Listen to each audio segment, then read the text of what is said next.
Honourable Members, under Standing Order 3.54, I have allowed Mr Moorhouse to ask an urgent oral question. This was circulated to members last Friday. Mr Moorhouse.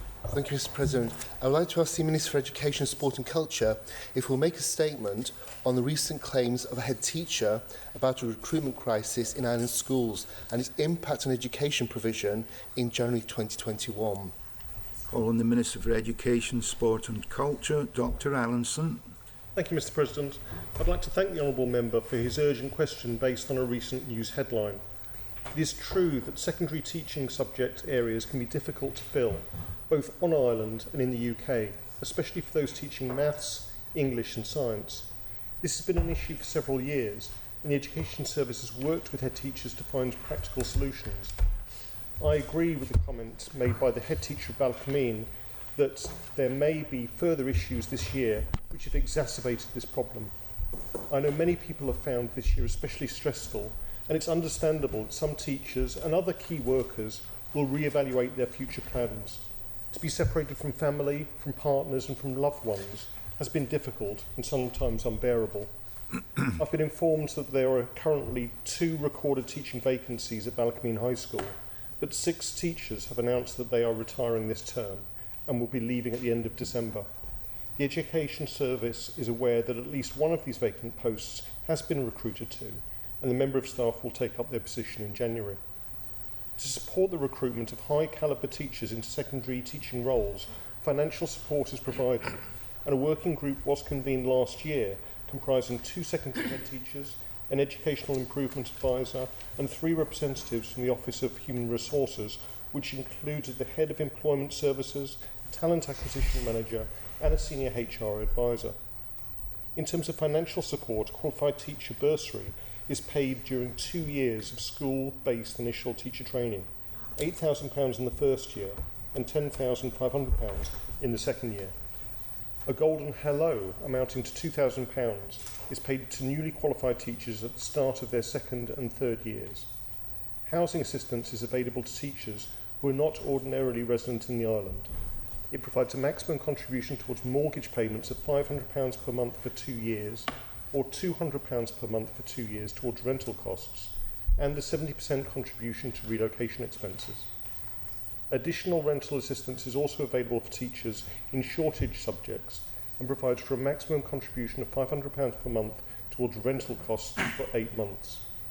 Furthermore, Isle of Man students will have likely been advanced a loan both for their undergraduate and postgraduate studies. These loans will be repaid in full by the Department for Education, Sport and Culture upon successful completion of their second year working as a primary or secondary teacher in one of our schools. I'm grateful to the Locate team at the Department for Enterprise for their help in publicising teaching positions on the island. An article in the Times Education Supplement last year generated 97 leads, which were followed up, and extra sessions have been offered to our secondary teachers on how to maximise social media channels specifically for recruitment. Recruitment of new teachers is essential, but it's equally important that we value and support our existing staff through opportunities to develop their skills, advance their careers and give them the resources they need to ensure we provide the best possible education for our young people. Mr President, the Education Service is currently going through a period of change, a change of culture, a change in the way we communicate, and above all a renewed emphasis that the pupils, students and families of our island will be the centre of everything we do.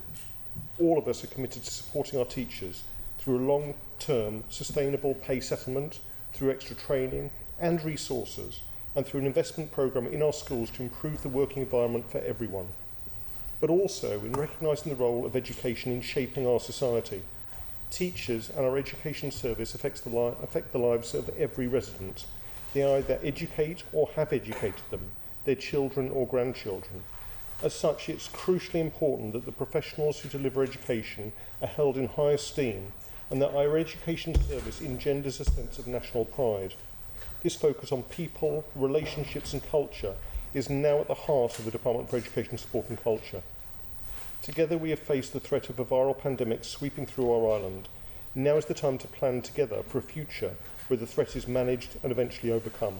Thank you, Mr President. Supplementary question, Mr Moorhouse. Thank you, Mr. President, and thank you, Minister, for such a detailed and reassuring answer, not only about the support, but also about why it's good to be a teacher on the island. Returning to the supplementary, when did the department's officers last meet with head teachers to discuss this issue? And are wider concerns such as COVID and the industrial action having a short-term impact, or are the issues deeper? Minister to reply.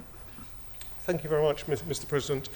As I said, there has always been an issue with recruitment to the Isle of Man, and that's not just for education. I know that health and social care have similar issues. Our police service, most of our key workers and frontline services do compete internationally and certainly in the UK for staff. The headline recently about Ballacameen was specifically around teaching staff who were leaving because they felt that some of the restrictions on travel were making being on the island untenable. And I'd like to thank those staff for their contribution to our island and to our education service, and hope that they will return when they are able to. There have been specific issues as we've gone through the state of emergency, and now that we're coming towards Christmas, with people wanting to see their family across, whether that be in the island of Ireland or in the United Kingdom, and the struggles of getting there and getting back safely. And we are aware of that. The department have met with head teachers and their representatives to find solutions to this if we can, and also worked with the Office of Human Resources. But in terms of this current situation, I know that this has been a very difficult decision for those teachers involved, and support them in making that decision. What we now need to do is ensure that those posts are filled, and that the education at all our schools is maximised, to make sure that the pupils and their families do not miss out on their education as we start the new year. Thank you, Mr. President. Honourable Member Mr. Shimmons. Thank you, Mr. President. And I note that the Minister for Education also said that there are similar issues in health and social care, and I'm certainly aware that doctors, paramedics and nurses are leaving the island, and we're finding it incredibly challenging to recruit skilled professionals. That's right across the board for many key jobs on the island. So the question really specifically about education is how long does the Minister feel it will be before these travel restrictions will mean that departments will have to close, schools might have to close, our children are not getting adequate teaching? Thank you. Dr Allinson to reply. Thank you, Mr. President. I thank the honourable member for his question. I think we do need to remember the strategic objectives of the Stay Safe strategy, which predominantly were protection of life, but also maintain critical national infrastructure, maintain public safety, confidence and welfare, and support a controlled return to normality, balancing social, economic and health impacts. And that has been the impetus and the concentrated efforts of this government right the way through. He talks about border restrictions, and obviously those have been incredibly important in terms of protection of life, but they have been at a cost, and I know many people have sacrificed things due to border restrictions, but similarly many people have sacrificed things including their health and even their lives. We are in a very difficult situation at the moment on the island. We're seeing the situation across destabilising, and I think now is the time to actually consolidate these strategic objectives to ensure the safety of our community, but always look in terms of critical national infrastructure, which includes our schools, and also the widespread impacts that loss of staff may cause. But certainly in terms of our department, we are working with other departments, including health and social care, to ensure that those frontline services are preserved, to ensure that where we do come against problems, whether that be in terms of staffing or in terms of other issues such as capacity of schools, that we deal with it in the right way for our pupils and their families, and we ensure that they get the education that they deserve. Thank you. Honourable Member Miss Edge. Thank you, Mr. President. Got a couple of questions really for the Minister with regards to what he read out really with the assistance available. I believe, and I hope that the Minister's going to say he's reviewing this, the support towards a mortgage of £500 hasn't been reviewed from the day it was implemented. The £200 rental hasn't been reviewed from the day it's been implemented. And I feel that that would be supportive if that was looked at. I know some of the other incentives have been.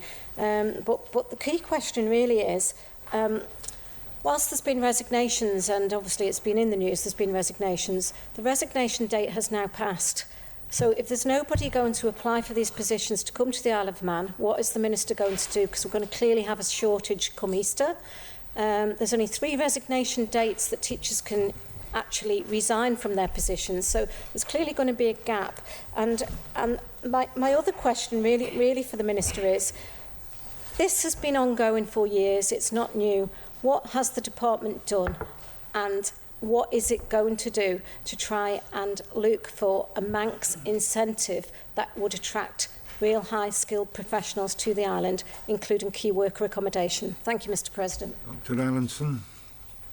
Thank you, Mr President. And I thank the Honourable Member for her points. All the supports we offer, and in fact all the supports the government offer in terms of recruitment are regularly reviewed, but I will take on board her comments about rent and mortgage payments.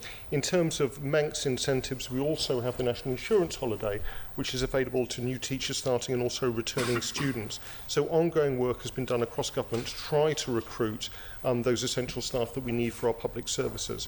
In terms of how we're going to deal with this current situation, we will be working with all head teachers to support them in their roles in terms of recruitment. Thank you, Mr President. Honourable Member, Mr Hooper. Thank you very much, Mr President. The Minister's outlined quite well, I think, the challenges in recruiting teachers, not just on the island, but across the UK.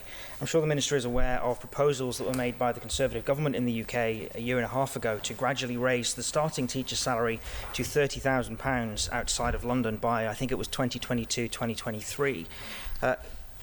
This will obviously put the Isle of Man at a competitive disadvantage if we don't follow suit. So really my question to the Minister is, will he be looking to follow suit with that? And actually, in the best of circumstances, would he be looking to move faster than the UK to offer an additional incentive for people to relocate to the Isle of Man and work from here? Minister to reply. Thank you, Mr President. And I thank the Honourable Member for his comments. He's quite right that there have been messages from the United Kingdom government in terms of the various opportunities they'll offer to starting teachers, including raising the salary, but also the London waiting.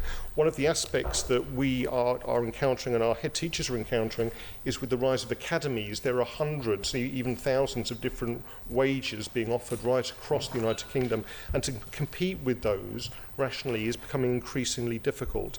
But certainly we are keen to ensure that the offer we provide on the Isle of Man, both in terms of the finances for teachers, but also the standard of living they get and the respect they get, is as high as possible, and we will continue to do so. Thank you. Honourable Member for Douglas South, Mr Quine. Thank you, Mr President. Given what the Minister said during his reply to the original question with regard to the number of teachers retiring at the end of this term, would he be able to give any indication as to how many of those may be retained as bank staff? Minister to reply. Thank you very much, Mr President. And I'd rather not go into the details of the individuals involved. I am aware that some of them aren't new teachers who are going back. Some of them are, but some of them have been on the island for a couple of years. Everyone has had their own individual problems with this year and with moving back. I'm aware that some of them will remain on Ireland, but the majority of them are seeking to leave their roles so that they can go back to their families, often in the United Kingdom. And that's been the incentive for this. I think what we've seen this year is the stress of this health emergency has amplified problems that are already there. To some people, as I said, has made them make decisions that they don't want to make, but they feel that they have to at this situation. And we, in terms of the Department of the Education Service, will be working with head teachers to try to support them as much as possible, and also support those teachers who may be doing supply, perhaps to work more to support these schools. Thank you. Taking 2 further supplementary questions only. First, Mr Shimmons. Thank you, Mr President. The Minister didn't actually answer my first question about how long it will be before departments and schools will have to close. It cannot be right that our young people are being denied teaching in key subjects like maths and science due to the government's travel restrictions. If we're unable to staff these key subjects, will the Minister look at other solutions, perhaps looking at using technology in terms of remote teaching over the internet? Thank you. Minister to reply. Thank you, Mr. President. And I apologise to the honourable member that I overlooked his question. In terms of departments and schools closing, there are no indications that will happen at the moment, and certainly no plans that will happen. However, obviously, given the global pandemic, that's always been a risk. And the lack of staff, whether that be because people resign their posts or because they're unwell themselves, is always an issue.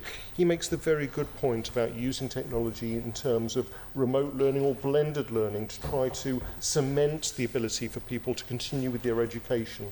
In terms of recruitment, those core STEM subjects, that has been an issue and will continue to be an issue until we get more teachers taking that on board. But I completely agree with him that using technology to ensure that people get the right lessons that they need for their education, but perhaps in a different way, makes eminent sense, particularly given the lessons we've learned from the lockdown, from the closure of schools and from the use of remote learning. We can now incorporate that and embed technology at the centre of all our learning. Thank you, Mr. President. Final supplementary question, Ms Edge.